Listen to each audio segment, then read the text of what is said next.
Viewers அனைவருக்கும் வணக்கம். இது நம்ம சேனல் க்ரோ எக்ஸ்பர்ட். இந்த வீடியோல என்ன பார்க்க போறோம்னா, மார்க்கெட் அப்டேட் பத்தி தான்.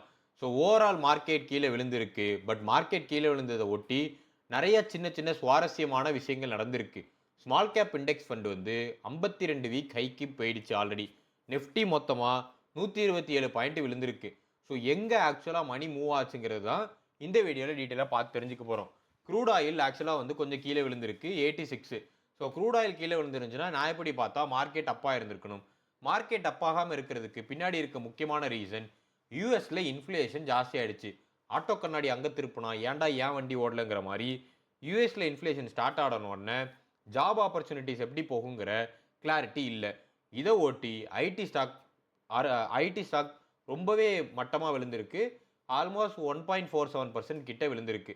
இதை ஒட்டி தான் இந்த வீடியோ நம்ம டீட்டெயிலாக பார்க்க போகிறோம். இதுவரைக்கும் நம்ம சேனலை சப்ஸ்கிரைப் பண்ணலனா ஷேர் மார்க்கெட் அப்டேட் growth ரிலேட்டடான கண்டென்ட் தெரிஞ்சுக்கிறதுக்கு நம்ம சேனலை மறக்காமல் சப்ஸ்கிரைப் பண்ணிட்டு நம்ம கம்யூனிட்டியில் மெம்பராக மாறிடுங்க. ஓவரால் மார்க்கெட் பொறுத்த வரைக்கும் இண்டெக்ஸ் பொறுத்த வரைக்கும் காலையில் அப்படியே கொஞ்சம் பாசிட்டிவ் ஆன மாதிரி ஆயிட்டு மறுபடியும் அங்கேருந்து ஸ்டீப்பாக கீழே விழுந்துருச்சு. சென்செக்ஸ் கீழே விழுந்திருக்கு, நிஃப்டி 50யுமே கீழே விழுந்திருக்கு. ரெண்டுமே இன்னைக்கான நாளில் தர்ம அடி. ஸ்மால் கேப்பும் பிஎஸ்சி 150 மிட் கேப் மட்டும்தான் இன்னைக்கான நாளில் ஆல்மோஸ்ட் 0.17% கிட்ட அப்பு. குறிப்பாக நிஃப்டி ஐடி ஆல்மோஸ்ட் 1.5% கிட்ட கன்சாலிடேட்டடாக கீழே விழுந்திருக்கு. மார்க்கெட் பொறுத்த வரைக்கும் நியூட்ரல் ஸ்டாண்ட் தான் நான் கொடுப்பேன். ஏன்னா ஆல்மோஸ்ட் 2385 ஸ்டாக் எடுத்து பார்த்ததுல 1933 ஸ்டாக் கிட்ட டிக்ளைன் ஆயிருக்கு. மீதி எல்லா ஸ்டாக்குமே அட்வான்ஸ் ஆயிருக்கு. அது வரைக்கும் சந்தோஷம். குறிப்பாக ஸ்மால் கேப்ல அதிக போர்ஷன் வச்சிருக்கவங்களுக்கு இன்னைக்கு ஆட்டம். செக்டார் வைஸ் எடுத்து பார்த்தீங்கன்னா பிஎஸ்யூ பேங்க் வந்து அவுட் பெர்ஃபார்ம் பண்ணியிருக்கு. மெட்டல்ஸ் வந்து அட்வான்ஸ் ஆயிருக்கு. பிரைவேட் பேங்க் அட்வான்ஸ் ஆயிருக்கு. சிமெண்ட் குறிப்பாக இன்னைக்கான நாளில் ஆல்மோஸ்ட் எல்லா ஸ்டாக்குமே ஆன் அண்ட் ஆவரேஜ் 5% கெயின் ஆயிருக்கு. நம்ம வீடியோ கண்டினியூவாக பார்த்துட்டு இருக்கவங்களுக்கு சிமெண்ட் இண்டஸ்ட்ரி பற்றி மட்டுமே ஸ்பெசிஃபிக்காக ஒரு வீடியோ மேக் பண்ணி போட்டிருந்தேன். அப்போவே நான் மென்ஷன் பண்ணியிருந்தேன், சைக்கிள் திரும்ப வரும். செப்டம்பர் மந்தில் சிமெண்ட் இண்டஸ்ட்ரி ஸ்டாக்குக்கு குதூகலம் கொண்டாட்டம் சொல்லிட்டு அதை ஒட்டி ஸ்டாக் ஆல்மோஸ்ட் வந்து 5% ஆன் கன்ஸ்ட்ரக்டிவ் செக்டாரே நல்ல ஒரு பாசிட்டிவ் இன்க்ரீஸ் ஆனோன்னே மார்க்கெட் ஓவராலாக இன்க்ரீஸ் ஆயிருக்கு. ஃபார்மா பொறுத்த வரைக்கும் டெவிஸ் லாரஸ் இது எல்லாமே நியூ ஹைட் ஹிட் பண்ணியிருக்கு. இதுக்கு பின்னாடி இருக்க ரீசன் என்னங்கிறத டீட்டெயிலாக பார்க்கலாம்.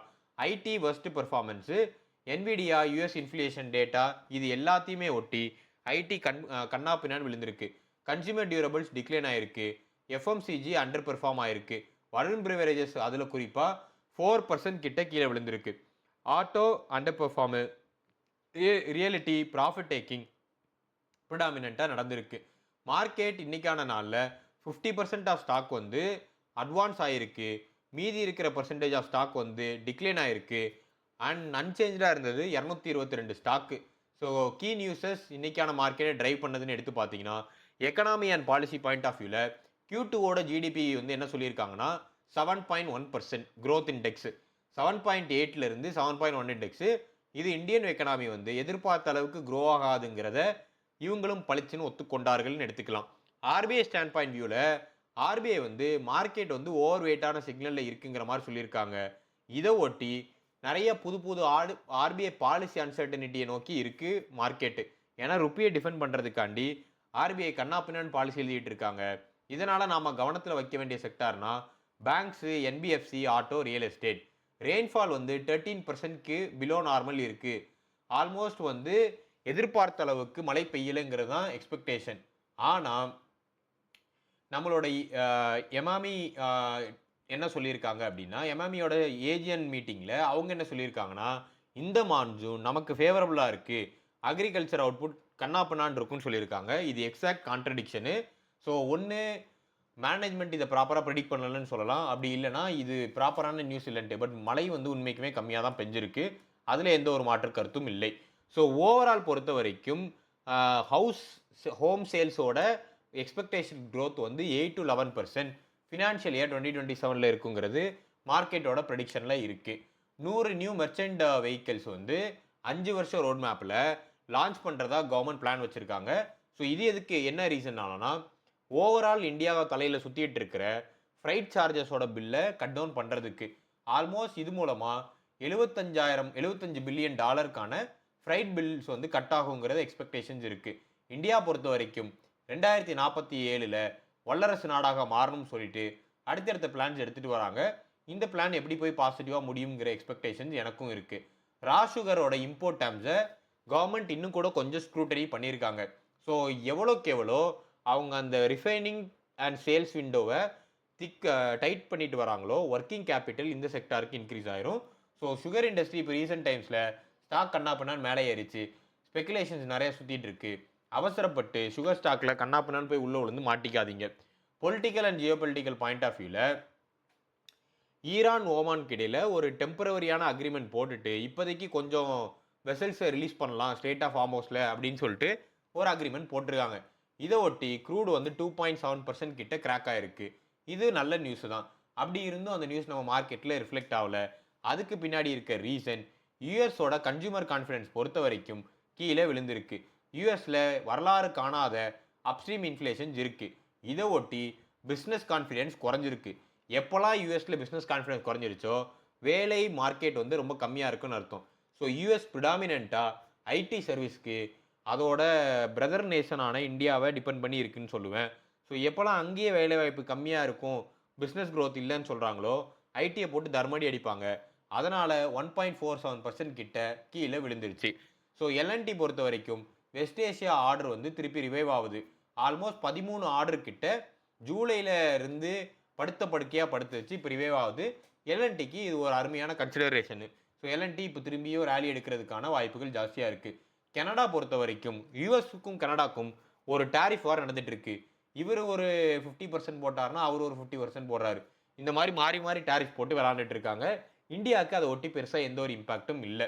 பில்கேட்ஸ் வந்து சைனீஸோட பிரசிடென்ட்டை மீட் பண்ண போறாரு. இது பின்னாடி இருக்க ரீசன் ஏஐ வந்து ரொம்ப ரேப்பிடா க்ரோ ஆயிட்டு இருக்கு. ஸோ சேஃப்டி, பிரைவசி இதை பற்றின டாப்பிக்காக இருக்கும்னு சொல்கிறாங்க. ஹிடன் அஜெண்டா இருக்கான்னு தெரியல.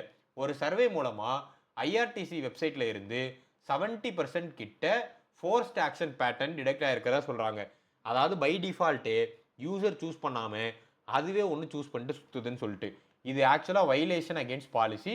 ஸோ ஐஆர்டிசிடி வெப்சைட் வந்து திரும்பி வந்து ரீவாம்ப் ஆகிறதுக்கான வாய்ப்புகள் இருக்குது. அந்த வெப்சைட் ரீவாம்ப் ஆகணும்னு நானும் ஆர்வமாக எதிர்பார்த்துட்டு இருக்கேன். உங்களுக்கு வெப்சைட் ரீவாம்ப் ஆகணும்னு நினச்சிங்கன்னா ஐஆர்டிசிடி பற்றி கமெண்ட் பண்ணுங்க. இந்தியாவோட ரிசர்ச் டெவலப்மெண்ட் growth ஒட்டி 19% இயர் ஆன் இயர் இன்க்ரீஸ் இருக்குங்கிறது Q1 ஃபினான்ஷியல் 2027ஓட ரிசல்ட்ஸாக இருக்கு. ஸோ இதில் ப்ரிடாமினெண்ட்டாக பெனிஃபிட் அடைய போகிறது ஃபார்மா ரிலேட்டட் கம்பெனி. அதை ஒட்டி லாரஸ், பிராமல் ஃபார்மா, சாய் லைஃப் பீட்டு இது எல்லாமே 50% இயர் ஆன் இயர் சிடிஎம்ஓ growthம் 76% சிடிஎம்ஓ growthம் ஆன் அன் ஆவரேஜ் 14%க்கு மேலே மெயின்டைன் பண்ணிட்டு இருக்காங்க. இதை ஒட்டி இந்த ஸ்டாக் வந்து இன்னைக்கான நாளில் 2 to 3% கிட்ட அப்பா இருக்கு. ஜிங்க்கு திரும்பவும் அப்பா இருக்கு. ஸோ மெட்டல்ஸ் எல்லாமே இப்போ சைக்கிளிக்கல் அப்போ எடுத்துட்டு இருக்குன்னு சொல்லணும். கோல்டு இன்க்ரீஸ் ஆயிருக்கு, ஜிங்க் இன்க்ரீஸ் ஆயிருக்கு, சில்வர் அதோட ஜூலையோட 23% டவுன்ல இருந்து ரெக்கவரி இப்போ போஸ்ட் பண்ணிட்டு வருது. காப்பரும் இப்போ சர்ஜ் ஆயிட்டு வருது. ஸோ மறுபடியும் எல்லாரும் கொண்டு போய் காசை கண்ணாப்பண்ணு ரொட்டேட் பண்ணாதீங்க. பீக் டைமில் கன்சிடர் பண்ணக்கூடாது. அதுதான் நம்ம சேனலோட பாலிசி. டிப்பில் தான் கன்சிடர் பண்ணும். சிமெண்ட் வந்து நம்ம வீடியோ பார்த்துட்டு யாராவது கன்சிடர் பண்ணீங்கன்னா ஆல்மோஸ்ட் 5%க்கான கெயினும் growthம் உங்களுக்கு கிடைச்சிருக்கும். நாம் ஆல்ரெடி லிஸ்ட் பண்ணி வச்சிருந்த ACC, Dalmia, Shree cement, Ramco cement இது எல்லாமே பெட்டரான ரிசல்ட்ஸ் கொடுத்துருக்கு. லார்ஜ் கேப் நிஃப்டி ஐடி எல்லாமே இன்னைக்கான நாளில் விழுந்திருக்கு. என்ன ஸ்டாக் வேணால் எடுத்துக்கோங்க. Infosys, Tech Mahindra, Wipro, LTI Mindtree, SL technology எல்லாம் தர்மடி. ஸோ ஒரே ஒரு ஸ்டாக் மட்டும்தான் தம் கட்டி மிட் கேப்பில் நின்றுச்சு. அது வந்து என்னங்கிறத டீட்டெயிலாக வீடியோவில் சொல்கிறேன். அதானி எனர்ஜி பொறுத்த வரைக்கும் 4700 கோடிக்கான ஆர்டர் வின் பண்ணியிருக்காங்க. ஸோ இது வந்து energy order Karnataka Maharashtra transmission project. So நும்ரோ இண்டஸ்ட்ரி பொறுத்த வரைக்கும் ரொம்ப பாசிட்டிவாக இருக்காங்க. ஐஓசி, பிபிசிஎல் பாயிண்ட் ஆஃப் வியூவில் க்ரூட் ஆயில் என்ன தான் கண்ணாப்பண்ணு போனாலுமே அவங்க இந்த ஸ்டாக் க்ரோ ஆகுங்கிற எக்ஸ்பெக்டேஷன் ரீட்டைன் பண்ணிட்டு வராங்க. இந்தியாவில் எலக்ட்ரானிக்ஸ் காம்போனன்ட் மேனுஃபேக்சரிங் ஸ்கீமை ஸ்க்ரூட்டனி பண்ணிட்டு வராங்க. ஸோ நிறைய ஆஸ்பெக்ட்ஸ் இந்தியாவை 2047 வல்லரசாக மாற்றிடணும்னு சொல்லிட்டு போராடி கொண்டிருக்கிறார்கள். ரிலையன்ஸ் ஜியோக்கு மேலே சுற்றிக்கிட்டு இருந்த ஒரு டேக்ஸ் ரிலீஃப் வந்துருச்சு. ஆல்மோஸ்ட் 11,000 கோடிக்கான டேக்ஸ் கம்ப்ளைண்ட் கேஸ் நடந்துட்டு இருந்துச்சு. ரிலையன்ஸுக்கு சாதகமாக முடிஞ்சிருச்சு. வருண் பிரிவரேஜஸ் பொறுத்த வரைக்கும் ரெடி டு ட்ரிங்க் ஆல்கஹால்குள்ள என்ட்ரு ஆகிறதுக்கு ஒரு ஜாயின்ட் வெஞ்சர் ப்ரொவிஷன் போட்டாங்க. ஸ்டாக் வந்து என்ன ரீசன் தெரில இன்னைக்கான நாளில் அடிபடி நடிச்சு 4% கிட்ட டவுனு. பட் அவங்க மற்ற பிஸ்னஸில் எக்ஸ்பென்ஷனுக்கான பிளான்ஸ்க்கு களத்தில் இறங்கி விட்டார்கள். சிஎன் கம்பெனி பொறுத்த வரைக்கும் ஆல்மோஸ்ட் 100% ஆஃப் சாண்டா கிளாரான்னு சொல்லிட்டு ஒரு a native data and project engineering ஃபேர்மை அக்யூர் பண்ணுறதுக்கான அனௌன்ஸ்மெண்ட் வந்துருந்துச்சு. ஆல்மோஸ்ட் அது முடிஞ்சிருச்சு. ஸ்டாக் அதனால் 6.9% இன்க்ரீஸ் ஆகிருக்கு. தோ எல்லா ஐடி ஸ்டாக்கும் கீழே விழுந்தாலுமே கேர் வந்து ஜிஎம்ஆர் ஏர்போர்ட்ஸ் மேலே அந்த பாண்டோட ரேட்டிங்கை ஏஏ மைனஸ்லேருந்து ஏ ப்ளஸுக்கு இன்க்ரீஸ் பண்ணியிருக்காங்க. 2 லார்ஜ் கம்பெனிஸ் வந்து செல் டவுன் நடந்திருக்கு. பின்னாடி இருக்க ரீசன் வெல்ஸ்பன் கார் பொறுத்த வரைக்கும் ப்ரொமோட்டர் வந்து ஆல்மோஸ்ட் 2.4%க்கான ஷேர்ஸை வித்துட்டாரு. க்ரோ பொறுத்த வரைக்கும் இயர்லி இன்வெஸ்டர் ரேபிட் கேபிட்டல் பொறுத்த வரைக்கும் 1.6%க்கான ஸ்டாக்கை வித்துட்டு வெளியே போயிட்டாரு. இது வந்து நல்ல நியூஸாக பார்க்கப்படவில்லை. ஐடிசி ஹோட்டல்ஸ் பொறுத்த வரைக்கும் 22 கீ ரிட்ரீட் செக்மெண்ட்டை அந்தமான் ஐலாண்டில் ஃபோக்கஸ் பண்ணி போயிட்டு இருக்காங்க. ஸோ ஐடிசி ஹோட்டல்ஸுமே பிஸ்னஸ் எக்ஸ்பென்ஷனில் ஈடுபட ஆரம்பித்து விட்டார்கள். So overall primary market point of வியூவில் நிறைய நியூ ஐபிஓஸ் வந்திருக்கு. அதில் நிறைய அது சப்ஸ்கிரைபும் ஆயிருக்கு. நம்ம ஸ்க்ரீன்ஷாட் பார்த்தீங்கன்னா உங்களுக்கு தெரியும். ஸ்க்ரீன் பார்த்து தெரிஞ்சுக்கோங்க. கமோடிட்டிஸ் பொறுத்த வரைக்கும் இன்னைக்கான நாளில் கோல்டு இன்க்ரீஸ் ஆயிருக்கு 254 ரூபாய். சில்வரும் 1573 ரூபாய் கிட்ட இன்க்ரீஸ் ஆயிருக்கு. ருபி பொறுத்த வரைக்கும் 95.4 95.7ன்னு சுற்றிக்கிட்டு இருக்கு. ஓவரால் இந்த வீடியோ உங்களுக்கு கண்டிப்பாக பிடிச்சிருக்கு நம்புறேன். இந்த வீடியோ உங்களுக்கு பிடிச்சிருந்துச்சுன்னா வீடியோக்கு லைக் பண்ணிருங்க. இது வரைக்கும் நம்ம சேனலை சப்ஸ்கிரைப் பண்ணலாம் மறக்காம சப்ஸ்கிரைப் பண்ணிருங்க. மறக்காம உங்க ஃப்ரெண்ட்ஸ் அண்ட் ஃபேமிலிக்கு ஷேர் பண்ணுங்க. ஸ்பெசிஃபிக்காக உங்களுக்கு ஏதாவது ஸ்டாக் பற்றி தெரிஞ்சுக்கணும் கமெண்ட் பண்ணுங்க. தேங்க்ஸ் ஃபார் வாட்சிங்.